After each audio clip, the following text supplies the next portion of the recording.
Hola a todos, Dios me los bendiga. Frank León aquí otra vez acompañándoles en el devocional diario.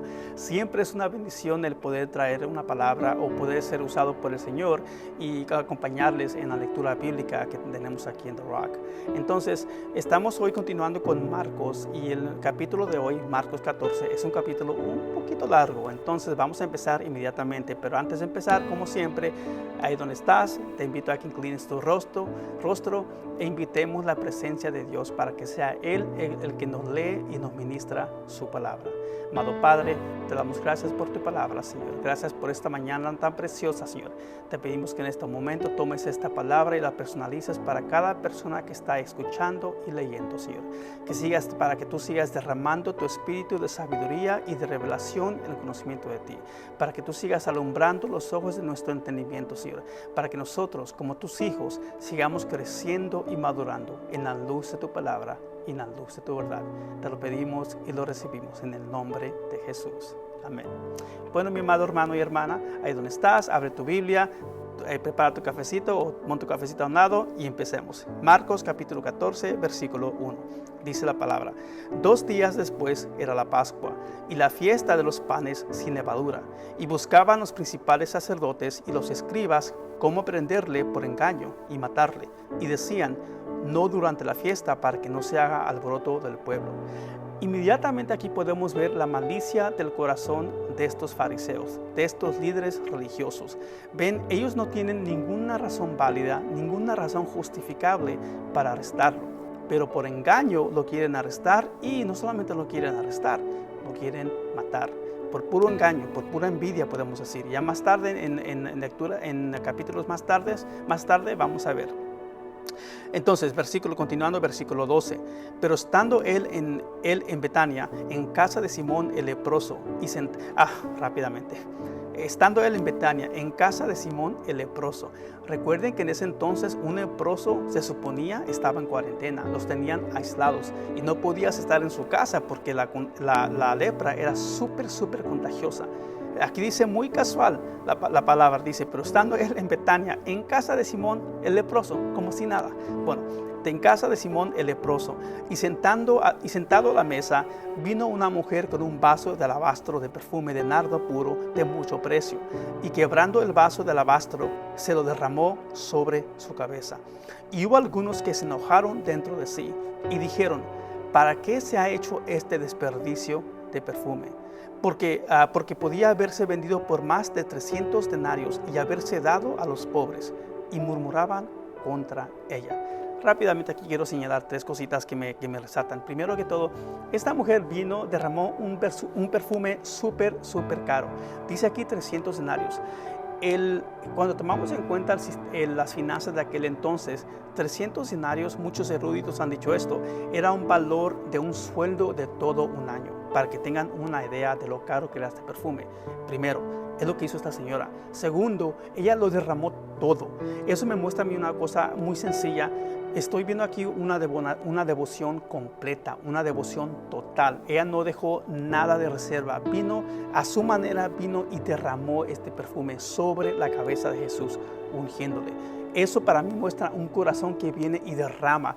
No importa lo que tú estés derramando. Como dice nuestro pastor Manny: tiempo, talento o tesoro. Esta mujer está viniendo y está derramando todo cuanto puede.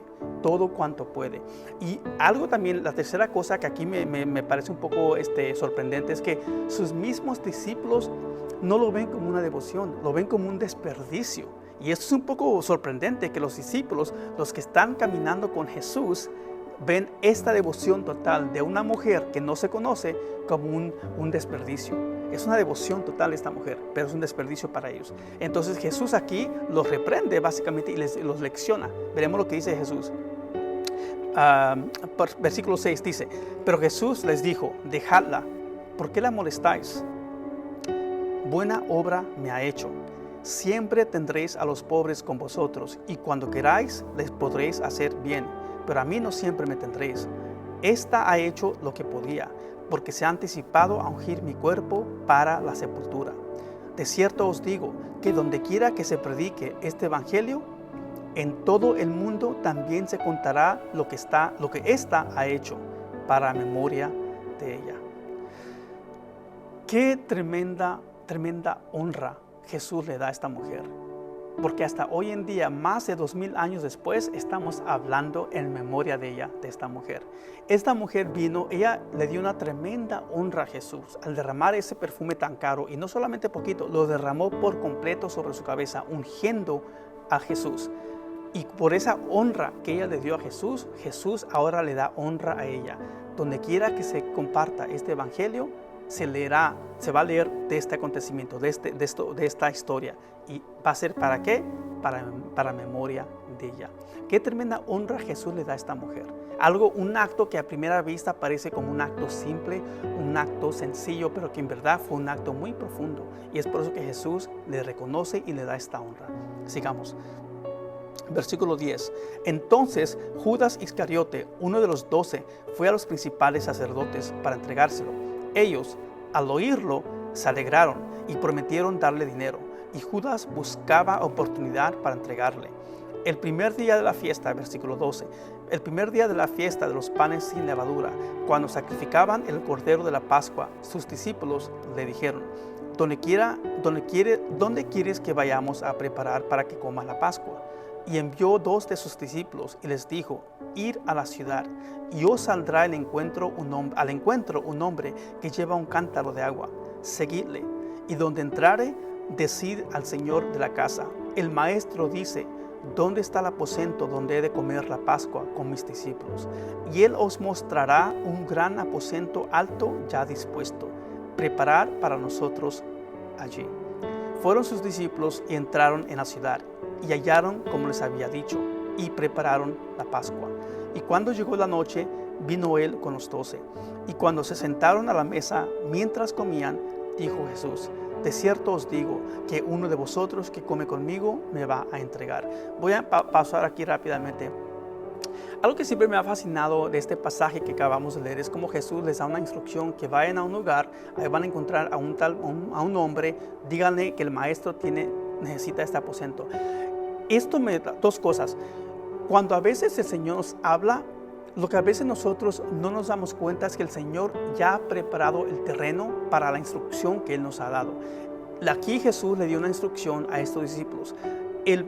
Aunque la Biblia no elabora, pero obviamente este señor que salió de su casa ya estaba sintiendo algo del Señor, ya se le había dicho algo. Vendrán a tu casa unas personas que te van a pedir el uso del aposento alto. Algo así, ¿no? Otra vez, la Biblia no lo dice, pero podemos ver que aquí algo ya está pasando. Jesús ya ha ido por delante, o Dios Padre ya ha ido por delante y ya ha preparado, como quien dice, el corazón de esta persona para que ellos vayan y simplemente hagan lo que Jesús les pidió. ¿Cuánto más a nosotros cuando Jesús a veces estamos en oración y nos da una instrucción y a veces pensamos: Señor, pero ¿cómo lo voy a hacer? Él no quiere, o ella no quiere. Sea lo que sea en tu vida, en tu trabajo, en tu familia, sea lo que sea. ¿Cuántas veces Dios nos da una instrucción que a primera vista parece un poco irrazonable? Cuando muchas veces, como estamos pensando en lo natural, no tomamos el tiempo de pensar: si Jesús, si el Señor, si el Espíritu nos está dando una instrucción, es porque ya ha ido por delante de nosotros a preparar ese terreno. Ya lo ha preparado. Entonces, igual me parece la historia cuando manda a un discípulo y le dice que desaten a ese asno, porque el maestro tiene uso de él. Otra vez, ya estaba el camino preparado. La persona, obviamente la Biblia no elabora, pero obviamente la persona ya estaba a la expectativa de que alguien iba a venir y pedirle su asno prestado. Entonces, Jesús siempre va por delante de nosotros. Cuando Él nos envía a un lugar, cuando Él nos da una instrucción, sepan ustedes, mis amados hermanos y hermanas, que Él ya ha ido por delante de nosotros y ese terreno ya está preparado. Bueno, continuemos. Versículo 16. Fueron sus discípulos y entraron en la ciudad y hallaron como les había dicho y prepararon la Pascua. Y cuando llegó la noche, vino él con los 12. Y cuando se sentaron a la mesa, mientras comían, dijo Jesús: de cierto os digo que uno de vosotros que come conmigo me va a entregar. Entonces ellos comenzaron a entristecerse y a decirle uno por uno: ¿seré yo? Y el otro: ¿seré yo? Él, respondiendo, les dijo: es uno de los 12, el que moja conmigo en el plato. A la verdad, el Hijo del Hombre va, según está escrito de él. Mas hay de aquel hombre, por quien el Hijo del Hombre es entregado. bueno le fuera a ese hombre no haber nacido. Y mientras comían, Jesús tomó pan y bendijo, y lo partió, y les dio, diciendo, tomad, esto es mi cuerpo. Y tomando la copa, y habiendo dado gracias, les dio, y bebieron de ella todos. Y les dijo, esto es mi sangre del nuevo pacto, que por muchos es derramada. De cierto os digo, que no beberé más del fruto de la vid, hasta aquel día en que lo beba nuevo en el reino de Dios. Aquí acabamos de leer acerca de la institución de la Cena del Señor, algo que nosotros celebramos una vez al mes, que podemos celebrar, que celebramos una vez al mes. Y aquí dice algo que Jesús muy impactante, el nuevo pacto. Es aquí donde se establece el nuevo pacto. Cuando nosotros leemos en el Antiguo Testamento cómo los corderos, cómo los holocaustos eran sacrificados, ¿por qué? Por los pecados del pueblo. Venían los sacerdotes, ellos mataban el los corderos y todos los animales, los holocaustos, los sacrificaban y preparaban holocausto. ¿Para qué? Por el pecado del pueblo. Todo eso que nosotros leemos era simplemente un ensayo. Todo lo que leemos, cada vez que hacían un holocausto, los sacerdotes, era simplemente un ensayo para el verdadero sacrificio. El verdadero sacrificio que es Jesús, que siempre fue Jesús. Fue un ensayo y aquí es preparación. Y Jesús aquí dice que está estableciendo el nuevo pacto donde su sangre fue derramada por perdón de todos nosotros, por muchos, dice. Es impresionante aquí, no voy a elaborar mucho porque es un capítulo largo, pero quería aquí hacer unos comentarios, porque aquí estamos viendo la institución del Señor. Y algo en el versículo 25 dice, de cierto os digo que no beberé más del fruto de la vid hasta aquel día en que lo beba nuevo en el reino de Dios. Otra vez vamos a tener esta cena con el Señor Jesús, todos nosotros. Bueno, otra vez digo, no nosotros, pero Él otra vez va a tener esta cena, no solamente con sus discípulos, sus apóstoles, contigo y conmigo. Cuando estemos allá en las bodas del Cordero, cuando estemos en la cena, celebrando la cena del Cordero de Jesús, donde todos vamos a estar comiendo. Bueno, versículo 26. Cuando hubieron cantado el himno, salieron al monte de los olivos. Entonces Jesús les dijo, todos os escandalizaréis de mí esta noche, porque escrito está, heriré al pastor y las ovejas serán dispersadas. Pero después que haya resucitado, iré delante de vosotros a Galilea. Entonces Pedro le dijo, aunque todos se escandalicen, yo no. Y le dijo Jesús, de cierto te digo que tú hoy, en esta noche, antes que el gallo haya cantado 2 veces, me negarás 3 veces.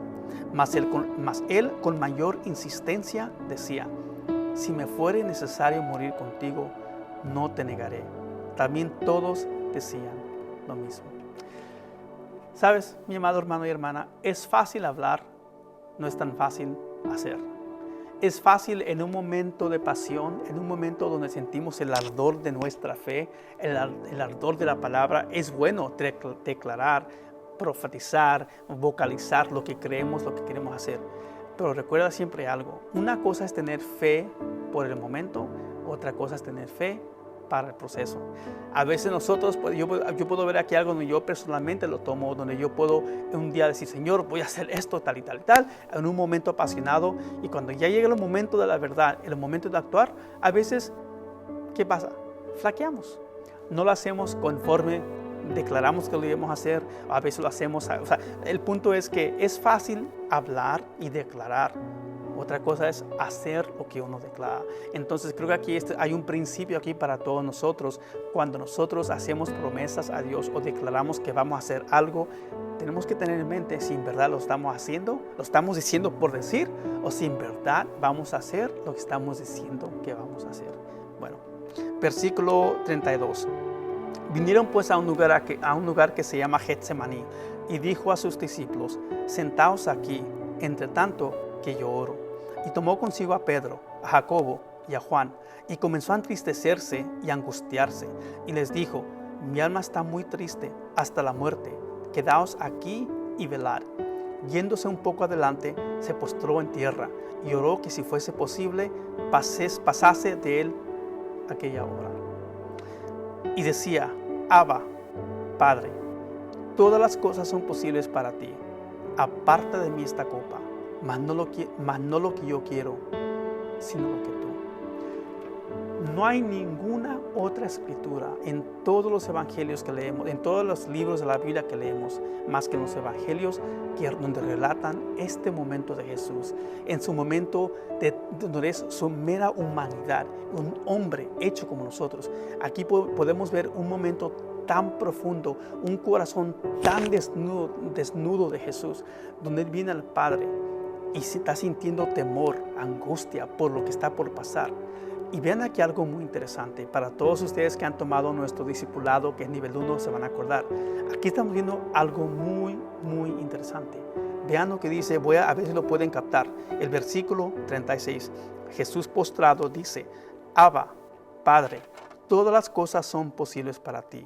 Aparta de mí esta copa. Vean esto. Mas no lo que yo quiero, sino lo que tú. Sino lo que tú quieres. Esta es la única parte en el ministerio terrenal de Jesús, la única parte en la Biblia donde por un momento la voluntad de Jesús fue diferente a la voluntad del Padre. Aquí mismo lo dice, si es posible, pasa esta copa de mí, mas no sea lo que yo quiero, sino lo que tú quieres. Jesús en ese momento, por cortito, pero en ese momento la voluntad de Jesús fue diferente a la voluntad del Padre. Al fin se sometió, obviamente, pero en ese momento de mera humanidad de Jesús, estamos viendo con Él, su angustia, su temor, su tristeza, lo conmovió. Y dijo, Señor, si es posible que se haga de otro modo, si es posible que pase esta copa de mí, mas no se haga lo que yo quiero, se haga lo que tú quieres. Es impresionante. Te digo por qué. Porque nunca podemos decir que Jesús no se puede compadecer de nosotros. Hay momentos cuando el Padre nos va a pedir cosas que hagamos en nuestras vidas, cosas que van a ser a veces muy dolorosas, que van a doler. Y entonces va a ser ese momento de prueba si vamos a poder nosotros actuar con sumisión y fidelidad a la palabra, a la voluntad de Dios. Todos vamos a atravesar por este proceso. Todos nosotros. Tú que estás sentado allí escuchándome y yo que estoy aquí parado leyéndole la palabra. Todos atravesamos por un momento donde lo que nos pide el Señor es difícil de cumplir. Nos va a costar y va a doler. Y es ahí donde va a cumplir, es ahí donde nuestra obediencia va a ser revelada. Ahora, si has pasado por algo así donde no has cumplido, amado hermano, amada hermana, Dios es bueno y lleno de gracia. Lo buenísimo de Dios es que Dios es el Dios de segunda oportunidad. Y en verdad es un dicho decir de segunda oportunidad, pero en verdad Dios, muchísimas oportunidades. Lo bueno de Dios es que Dios nunca te va a desamparar, porque Él mismo te lo dice. Y cuando nosotros fallamos, Dios es tan fiel que Él se acuerda de su palabra. Él se acuerda de olvidarse de nuestra desobediencia, porque Él es fiel a su palabra. Bueno, continuamos porque ya aquí voy a alargar y aquí hay mucho. Este es un pasaje este capítulo es tan hermoso. Continuemos. Dice aquí, ¿dónde estábamos? Aquí, versículo 37. Vino luego y los halló durmiendo y dijo a Pedro, Simón, ¿duermes? ¿No has podido velar una hora? Velar y orar para que no entréis en tentación. El espíritu a la verdad está dispuesto, pero la carne es débil. Esta frase que Jesús dijo, aunque se la estaba diciendo a Pedro en ese momento, ay, mis amados hermanos, esto es tremendo. Este principio aplica en toda área del creyente, de la vida del creyente, de nosotros.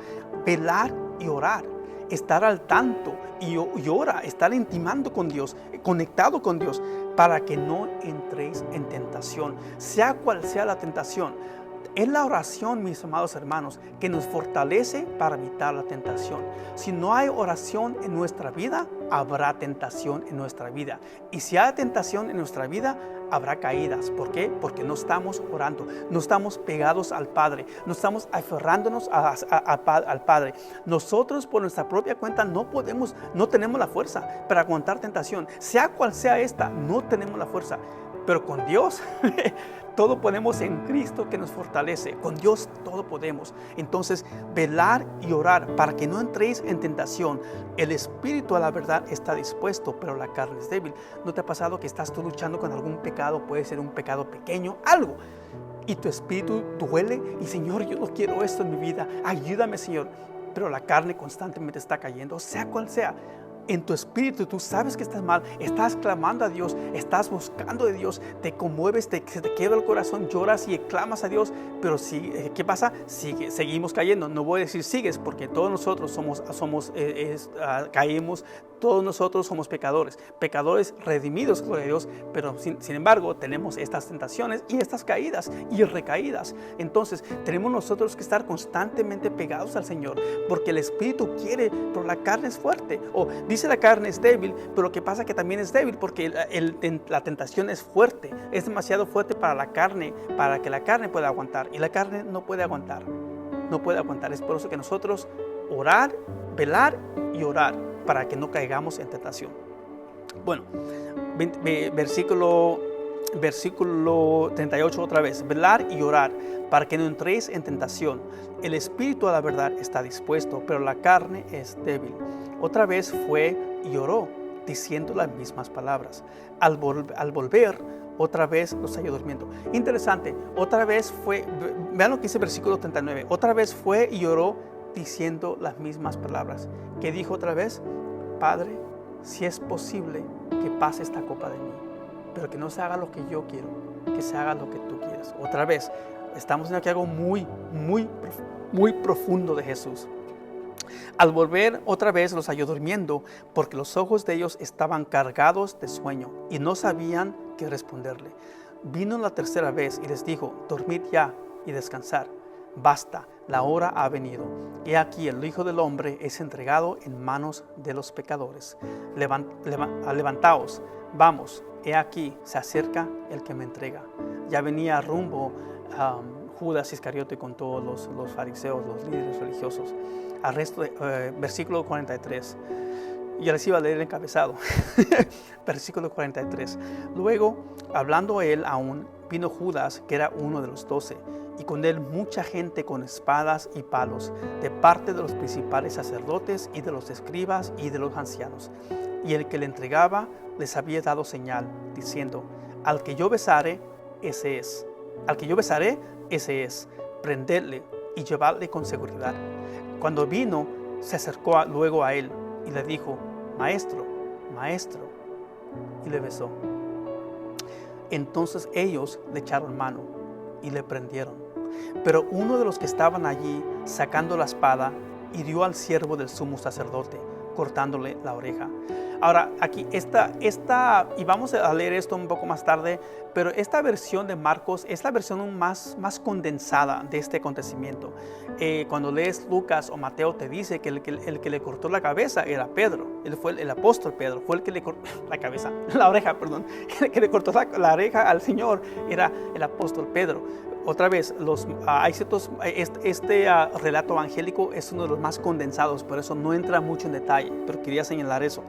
Pero uno de los que estaban ahí sacando, otra vez 47, pero uno de los que estaban ahí sacando la espada, hirió al siervo del sumo sacerdote, cortándole la oreja. Respondiendo Jesús le dijo: como contra un ladrón habéis salido con espadas y con palos para prenderme? Cada día estaba con vosotros enseñando en el templo y no me prendisteis, pero es así para que se cumplan las escrituras. Entonces todos los discípulos, dejándole, huyeron. Se cumplió la palabra que Jesús les dijo en la última cena. Pero cierto joven le seguía, cubierto el cuerpo con una sábana, y le prendieron. Mas él, dejando la sábana, huyó desnudo. Saben, este es un versículo muy interesante. Se entiende que la mayoría de Marcos, y este es un poco, voy a hacer un comentario un poco más académico, Se entiende que Marcos no necesariamente acompañó a Jesús, sino que mucho de lo que él escribió fue por ser compañero de ministerio con Pedro, con Pablo. Entonces, aquí es muy interesante porque muchos aquí dicen que este era Marcos, aunque no dice. Los eruditos dicen, cuando han estudiado, que este joven, en versículo 51, que este en verdad era Marcos, el que iba con él. Vean lo que dice: pero cierto joven le seguía, cubierto el cuerpo con una sábana, y le prendieron, mas él, dejando la sábana, huyó desnudo. O sea, cuando tú lees este versículo, estos dos versículos, como de la nada fueron insertados ahí, y nada que ver con la historia. Bueno, no tiene algo relacionado con la historia, con el flujo de la lógica de la lectura, pero aquí fue insertado por Marcos, y se dicen muchos estudiosos y eruditos dicen que este era Marcos, pero pues solamente quería compartir ese datito con ustedes. Versículo 53. Trajeron pues a Jesús al sumo sacerdote, y se reunieron todos los principales sacerdotes y los ancianos y los escribas, y Pedro le seguía de lejos hasta dentro del patio del sumo sacerdote, y estaba sentado con los alguaciles calentándose al fuego. Y los principales sacerdotes y todo el concilio buscaban testimonio contra Jesús para entregarle a la muerte, pero no lo hallaban. Buscaban y no hallaban nada, pero muchos decían falso testimonio contra él, mas sus testimonios no concordaban. Entonces, levantándose unos, dieron falso testimonio contra él, diciéndole: nosotros le hemos oído decir: yo derribaré este templo hecho a mano, y en 3 días edificaré otro hecho sin mano. Pero ni aun así concordaban en el testimonio. Entonces el sumo sacerdote, levantándose en medio, preguntó a Jesús, diciendo: ¿no respondes nada? ¿Que testifican estos contra ti? Mas él callaba y nada respondía. El sumo sacerdote le volvió a preguntar y le dijo: ¿eres tú el Cristo, el Hijo del bendito? Y Jesús le dijo: yo soy. Y veréis al Hijo del Hombre sentado a la diestra del poder de Dios y viniendo en las nubes del cielo. Básicamente Jesús explicando cómo habría de regresar. 63. Entonces el sumo sacerdote, rasgando su vestidura, dijo: ¿qué más necesidad tenemos de testigo? En ese entonces, cuando uno se enfurecía, cuando se llenaba de ofensa, de ira, de coraje, era una costumbre muy práctica. Se rascaban el vestido. 54. Habéis oído la blasfemia. ¿Qué os parece? Y todos ellos le condenaron, declarándole ser digno de muerte. Y algunos comenzaron a escupirle y a cubrirle el rostro y a darle de puñetazos y a decirle: profetiza. Y los alguaciles le daban bofetadas. Versículo 66. Estando Pedro abajo en el patio, vio una de las criadas del sumo sacerdote. Quiero regresar aquí rápidamente. Jesús aquí está enfrentando un juicio muy injusto. Como en un juicio básicamente se supone que van a levantar testimonios, los van a confirmar, los van a afirmar, los van a examinar. Primero que todo, nadie encontró testimonio a su contra. Y aún los falsos testimonios que estaban levantando no concordaban. Era una tontera, era una locura. A como de lugar estaban buscando cómo entrampar a Jesús en algo que él había dicho, pero simple y sencillamente no podían.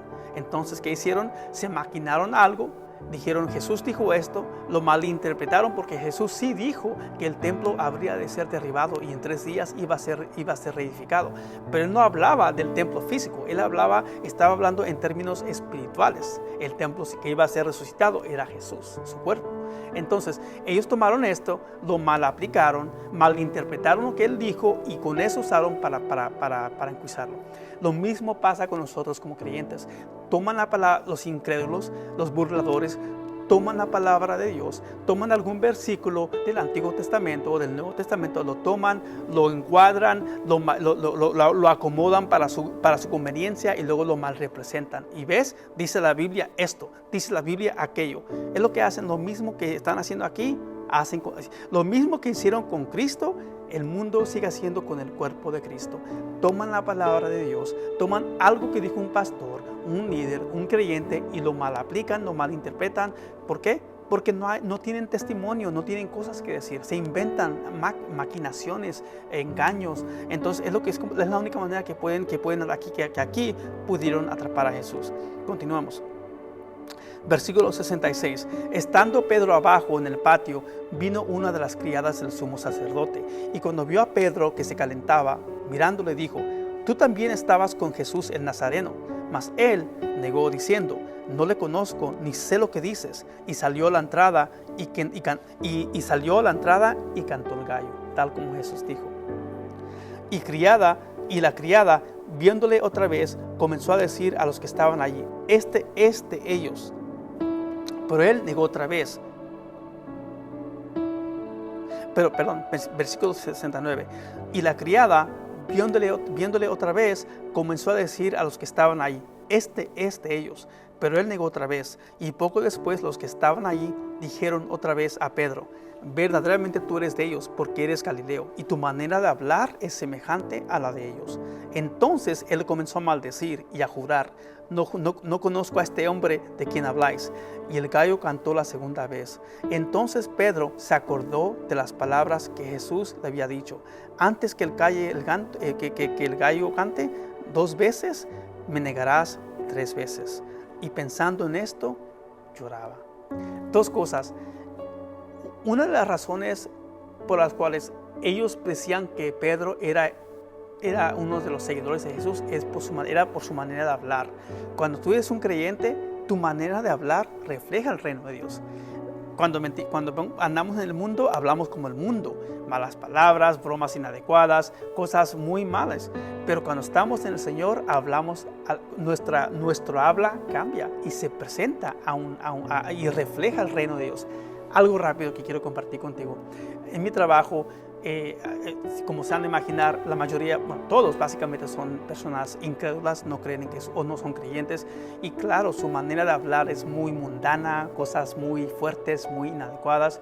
Entonces, el viernes pasado estaba hablando con un compañero de trabajo, y hablamos un poco de tema personal. Yo le dije: sí, yo apoyo mi ministerio. Sí se nota, me dijo. Y yo, por pura curiosidad, dije: ¿a qué te refieres? Por tu manera de hablar. O sea, nosotros aquí hablamos tonteras y tú nunca hablas mal, nunca.